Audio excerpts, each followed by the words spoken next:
ജനകീയ കവിതാവേദി വാർഷികാഘോഷങ്ങളുടെ കൊല്ലം ജില്ലാതല പരിപാടികൾക്ക് ഞായറാഴ്ച തുടക്കമാകും. ഉച്ചയ്ക്ക് 2-ന് കരുനാഗപ്പള്ളി IMA ഹാളിലാണ് പരിപാടി സംഘടിപ്പിക്കുന്നത്. കവിയരങ്ങ്, കലാവിരുന്ന്, സാംസ്കാരിക സമ്മേളനം, പുരസ്കാര സമർപ്പണം എന്നിവയും ഇതോടനുബന്ധിച്ച് നടക്കും. ഭാരവാഹികൾ വാർത്താ സമ്മേളനത്തിലാണ് ഇക്കാര്യം അറിയിച്ചത്.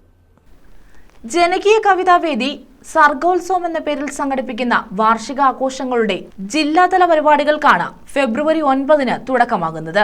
കരുനാഗപ്പള്ളി IMA ഹാളിൽ പരിപാടി സംഘടിപ്പിക്കുമെന്ന് ഭാരവാഹികൾ വാർത്താ സമ്മേളനത്തിൽ അറിയിച്ചു.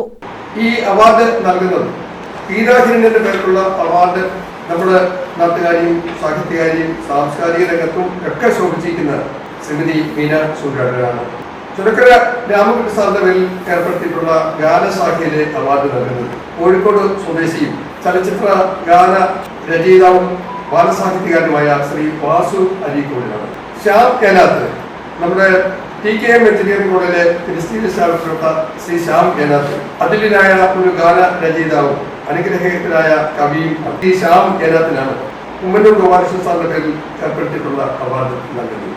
കരുനാഗപ്പള്ളി മോഹൻകുമാറിന്റെ പേരിലുള്ള അവാർഡ് ഏർപ്പെടുത്തിയിട്ടുള്ളത് അത് നൽകുന്നത് ഏതാണ്ട് മലയാള നാടക മേഖലയിൽ അതുല്യമായ സംഭാവനകൾ നൽകുകയും ധാരാളം സിനിമകൾക്ക് തിരക്കഥ എഴുതുകയും ഒക്കെ ചെയ്തിട്ടുള്ള ഹേമന്ത് കുമാർ, ശ്രീ ഹേമന്ത് കുമാറിനെ കുറിച്ചുള്ള ബാക്കിയുള്ള വിവരങ്ങൾ.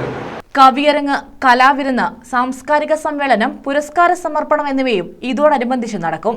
കരുനാഗപ്പള്ളി മോഹൻകുമാർ, ഗീതാഹിരണ്യൻ, ചുനക്കര രാമൻകുട്ടി, ഉമ്മന്നൂർ ഗോപാലകൃഷ്ണൻ എന്നിവരുടെ പേരിൽ സമിതി ഏർപ്പെടുത്തിയ പുരസ്കാരങ്ങൾ നാടകകൃത്തും സിനിമാ തിരക്കഥാകൃത്തുമായ ഹേമന്ത് കുമാർ, കലാസാഹിത്യ സാംസ്കാരിക മേഖലകളിൽ വ്യക്തിമുദ്ര പതിപ്പിച്ച വാസു അരീക്കോട്, മീന ശൂരനാട്, ശ്യാം മേനാഥ് എന്നിവർക്ക് നൽകി ആദരിക്കും. രമേശ് ചെന്നിത്തല MLA ഉദ്ഘാടനം ചെയ്യും. കവിതാവേദി പ്രസിഡന്റ് KK ബാബു അധ്യക്ഷത വഹിക്കും. പുരസ്കാരങ്ങൾ CR Mahesh MLA, Sujith Vijayan Pillai MLA എന്നിവർ സമ്മാനിക്കും. ജനകീയ കവിതാവേദി പ്രസിഡന്റ് KK ബാബു, ഭാരവാഹികളായ രശ്മി ദേവി ശാസ്താംകോട്ട, സ്മാരകവേദി പ്രസിഡന്റ് പുന്നൂർ ശ്രീകുമാർ തുടങ്ങിയവർ വാർത്താ സമ്മേളനത്തിൽ പങ്കെടുത്തു. News bureau, Karunagappally.